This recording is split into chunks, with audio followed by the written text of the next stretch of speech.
Hello, what's up mga idol? So ngayon, samahan nyo na naman ako sa ating tattoo session. So nandito na tayo sa ating munting shop mga idol, no? Kasi kakatapos lang sa ating project sa hotel, sa buong pamilya. So shout out nila Idol Jan, Eric. So yun, kaya ngayon yung tatatuan naman natin is nagbabalik pa din yung ating solid client na si Boss Idol Aljun, no? So grabe, oh, nagsasalita pa sa dyan kasi tinatawag niya si Idol Jericho.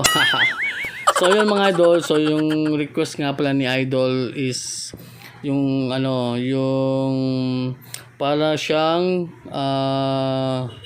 anong tawag dito na design, no? Yung parang Buddha. So yun, nag-send siya sa akin at syempre may binago lang tayo konti, may iniba tayo para hindi naman talagang kuwang-kuwa. So itong gagawin namin ngayon mga idol is para wrap around, half sleeve wrap around, no? Para maging complete na yung yung full sleeve. So kaya yun, nag-start na tayo dyan mga idol syempre. At yung ginamit pala nating needles dito mga idol is tatlong size lang. So 5RL yung lining, tapos dalawang shading yung 15 cm. So yun yung ginamit ko sa lahat ng shading. Tapos yung 17RM is sa highlights na. So yun, napaka-astig talaga ng Big Waps cartridges. Napaka-talim. Ang tagal mapurol mga idol. Basta gamay nyo lang yung hagod nyo.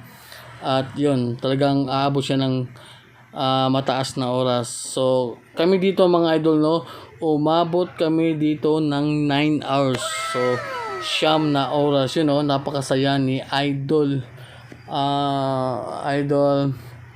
Aljun. So yan, total of session namin mga idol, no, 9 hours. Yan nga, paulit-ulit, diba? So total of 9 hours. So yung yung bandang ibaba mga idol, yung Daruma, sa akin din yan. Tapos ngayon nag-add tayo dito ng parang Buddha, no? Yan. Tapos nag-add tayo ng color. So half sleeve niyan mga idol. Yan. Kasi yung sa likod niyan mga idol is yung food dog. Kung nakita niyo yung last video ko, food dog yan mga idol. Tapos ngayon is yung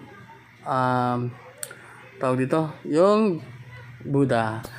So yan lang yung mga idol. At syempre don't forget to share, like, and comment.